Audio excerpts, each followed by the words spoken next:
ఒకప్పుడు ఒక చిన్న ఊరిలో రాహుల్ అనే బాలుడు ఉండేవాడు. ఆ బాలుడు చాలా మంచి మనసు గలవాడు. ప్రతికూల పరిస్థితుల్లోనూ దేవుని మీద నమ్మకం కలిగి ఉండేవాడు. ఒకరోజు రాహుల్ తన స్నేహితులతో కలిసి అడవిలోకి వెళ్ళాడు.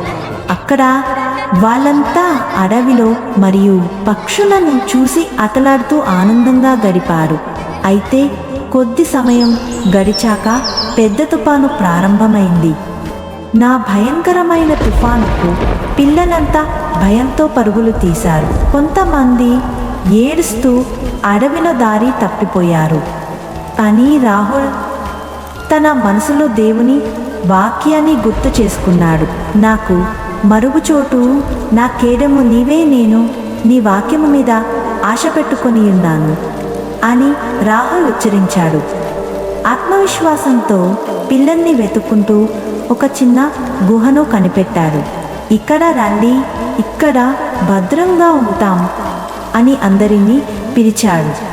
పిల్లలందరూ గుహలోకి వచ్చారు. అందరితో రాహుల్ ఇలా చెప్పాడు, మనమందరము ప్రార్థిద్దాం, దేవుడు మనతో ఉన్నాడు. వాళ్ళంతా చేతులు జోడించి ప్రార్థించారు. ప్రభువా, విశ్వాసంతో నిన్ను ప్రార్థిస్తున్నాం. నీవే మా మరుగు చోటు, నీ వాక్యాన్ని మేము నమ్ముతున్నాం, మమ్మల్ని కాపాడుము అంటే అందరూ కలిసి ప్రార్థించారు. ప్రార్థన ముగించుగానే అద్భుతం జరిగింది.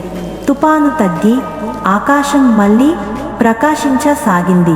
గుహ దగ్గరే ఒక చెట్టు క్రింద కొన్ని పండ్లు కనిపించాయి. పిల్లలంతా ఆనందంతో ఆ పండ్లను తీసుకుని తిన్నారు. ఆ రాత్రికి ఊరిలో వాళ్ళు వచ్చినప్పుడు పిల్లలందరూ సురక్షితంగా ఉన్నారు.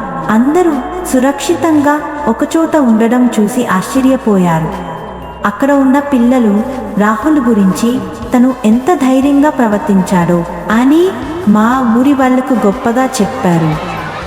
అప్పటి నుంచి పిల్లలంతా రాహుల్ని దేవుని ఆశ్రయాన్ని నమ్మిన వీరుడు అని పిలుస్తూ వచ్చారు.